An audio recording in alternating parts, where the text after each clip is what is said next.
Ang mabuting balita ng Panginoon ayon kay San Marcos.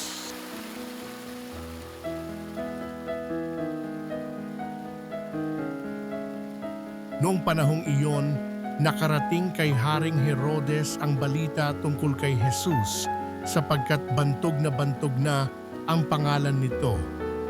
May nagsasabi, siya'y si Juan Bautista na muling binuhay, kaya nakagagawa siya ng mga himala. May nagsasabi naman, siya'y si Elias. Siya'y propeta, katulad ng mga propeta noong una, anang iba pa. Sinabi naman ni Herodes nang mabalitaan niya ito, muling nabuhay si Juan na pinapugutan ko. Si Herodes ang nagpahuli, nagpagapos at nagpabilanggo kay Juan dahil kay Herodias. Ang babaeng ito'y asawa ni Felipe na kapatid ni Herodes, ngunit kinakasama niya. Laging sinasabi sa kanya ni Juan, hindi matuwid na kunin ninyo ang asawa ng inyong kapatid. Kaya't si Herodias ay nagkimkim ng galit kay Juan. Hinangad niyang ipapatay ito, ngunit hindi niya magawa. Sapagkat natatakot si Herodes kay Juan.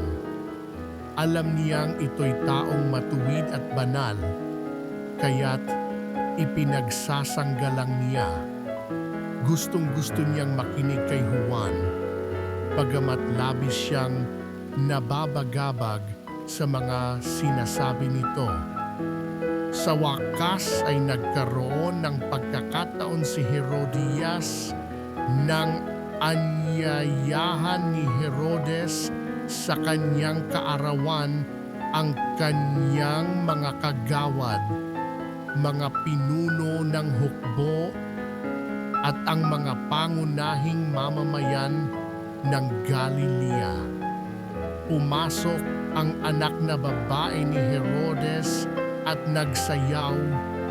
Labis na nasiyahan si Herodes at ang mga panauhin, kaya't sinabi ng hari sa dalaga, hingin mo sa akin ang anumang ibig mo at ibibigay ko sa iyo.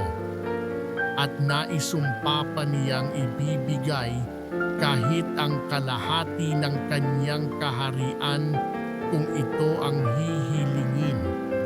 Lumabas ang dalaga at tinanong ang kanyang ina, ano ang hihilingin ko? Ang ulo ni Juan Bautista. Sagot ng ina.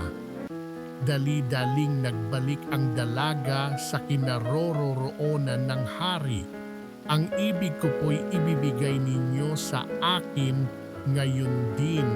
Sa isang pinggan, ang ulo ni Juan Bautista, sabi niya. Labis na nalungkot ang hari, ngunit dahil sa kanyang sumpa na narinig ng kanyang mga panauhin, hindi niya matanggihan ang dalaga. Kaagad niyang iniutos sa isang bantay na dalhin sa kanya ang ulo ni Juan. Sumunod ang bantay at pinugutan si Juan sa bilangguan, inilagay ang ulo sa isang pinggan at ibinigay sa dalaga. Ibinigay naman iyon ng dalaga sa kanyang ina. Nang mabalitaan ito ng mga alagad ni Juan, kinuha nila ang kanyang bangkay at inilibing. Ang mabuting balita ng Panginoon